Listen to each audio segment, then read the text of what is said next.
Hi scholars, welcome back to the Read Aloud page. I am so excited because we're continuing this super interesting nonfiction text that we started on Tuesday.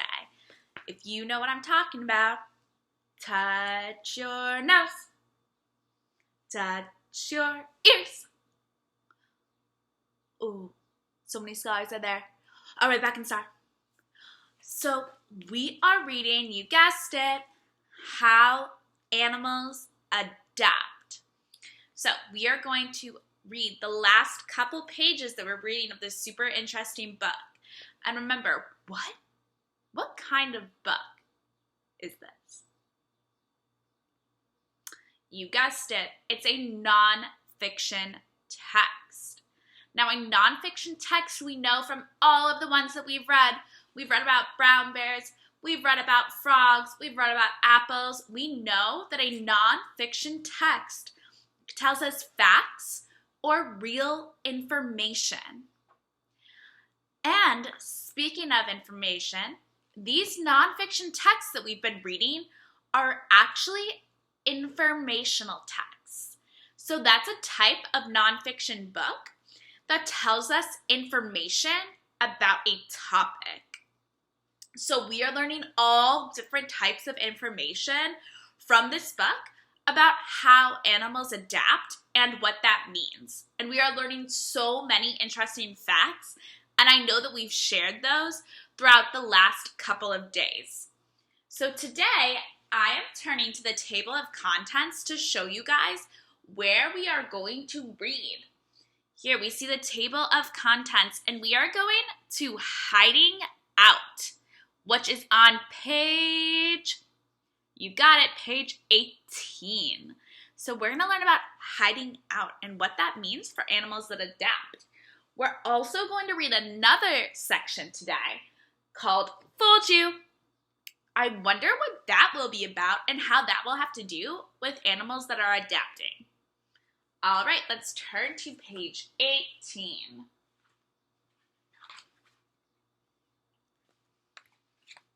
Here we see the subtitle, that fancy word we learned yesterday, Hiding Out.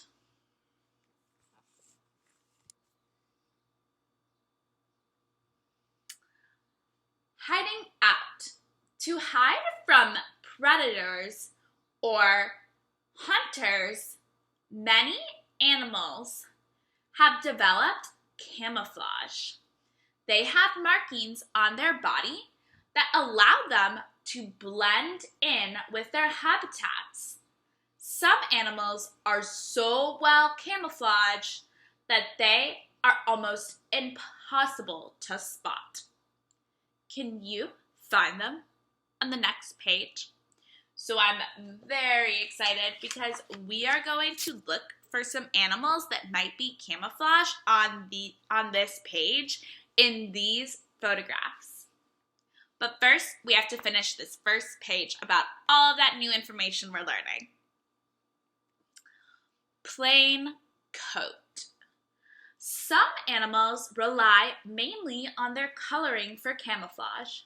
For example, many desert animals have light brown fur, skin, or feathers to blend in with the sandy landscape. Savanna animals, such as gazelles, also have light brown coloring. Their coloring matches the tall golden grass in their habitat. Spotty coverage. Many animals that live in forests or grasslands have spots or stripes on their fur. These markings look like the shadows created by sunlight shining through long grasses and tall trees. Even an animal as large as a giraffe has spots that hide it from predators. Ooh, okay. So we see the different types of camouflage even in these two photos. So we see what looks like an Arctic hare. I was going to say it looks like a bunny, but this is an Arctic hare. and it is white to match the white background of the Arctic tundra, which is the habitat that it lives in. And then here, oh, so cute. Look at this. Ooh, some of you might think this is a cheetah or a tiger, but this is actually called a ocelot. Ocelot. I don't know if Miss Sweet's pronouncing that right. You guys might need to look that up. This ocelot has spots to help it hide among plants while it's hunting. So we learned that animals that live in the forest or places where there's tall grasses and leaves, they have these dark spots because they're supposed to look like shadows that those trees and grasses are reflecting onto that animal's fur. Super cool. Now, scholars, on this page, we are looking for the animals that we learned about that have that new word. What was that new word we learned? Ooh, I think someone in the back got it. Camouflage. So, we learned that camouflage means to hide or protect itself from some hunters. So this page is telling us, find the animals. Let's see if you guys can find any of the animals on this page.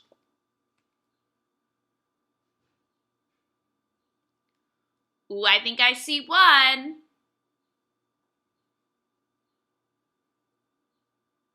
Ooh, I know you guys are doing such a good job right now looking for some animals that are on these pages. Let's look closely at each picture. I want you to touch your nose once you find an animal on the page.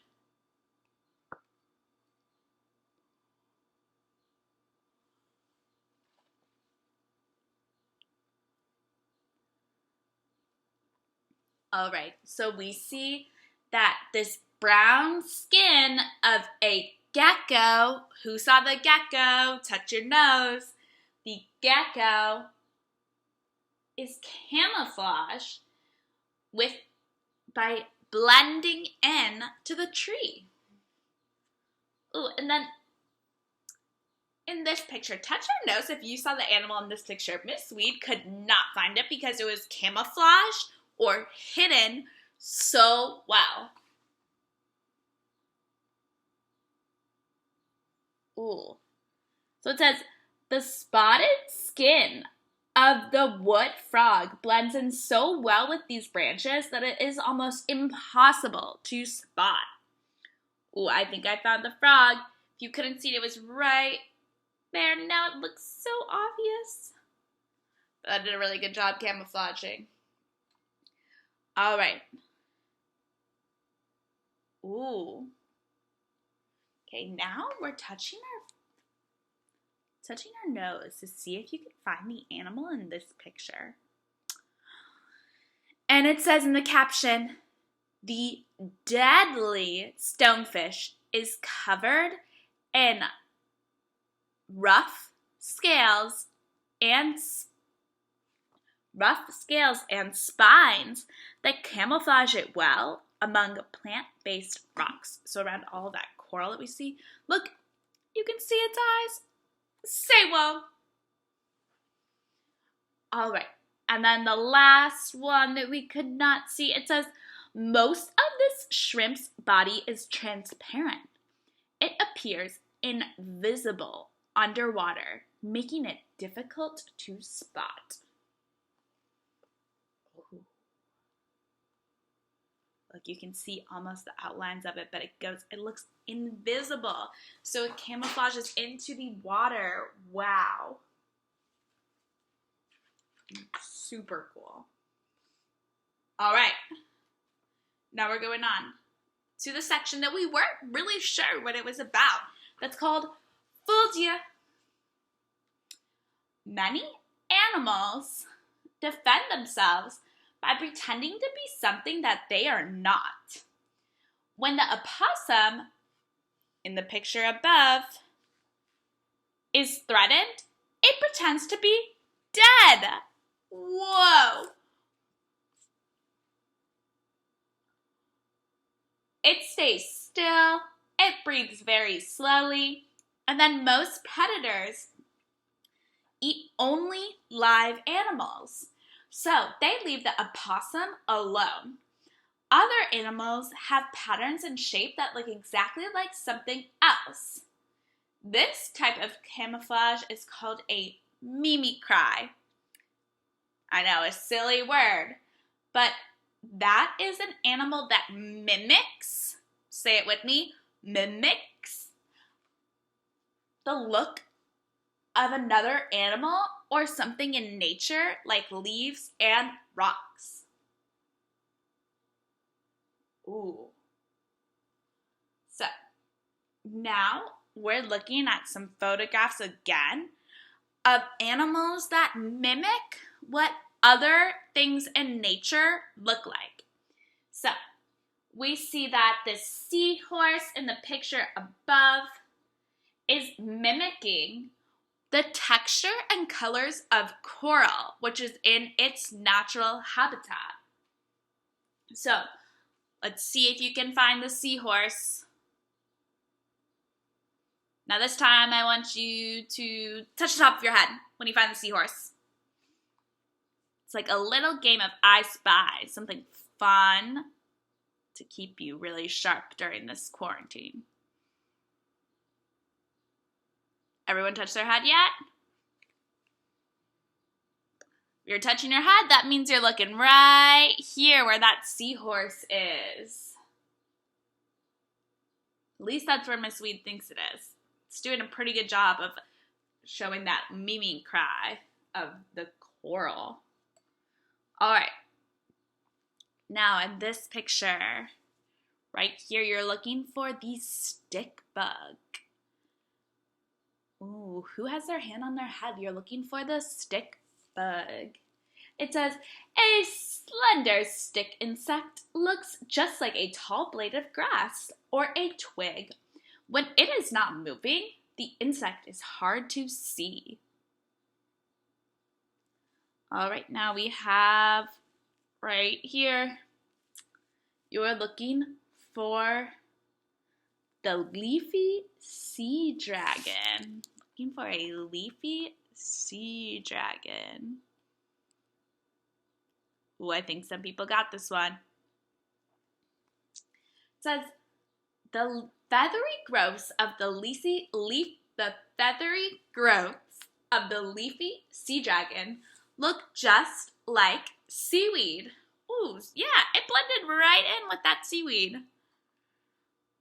Now, lastly, we are looking for the leaf insect.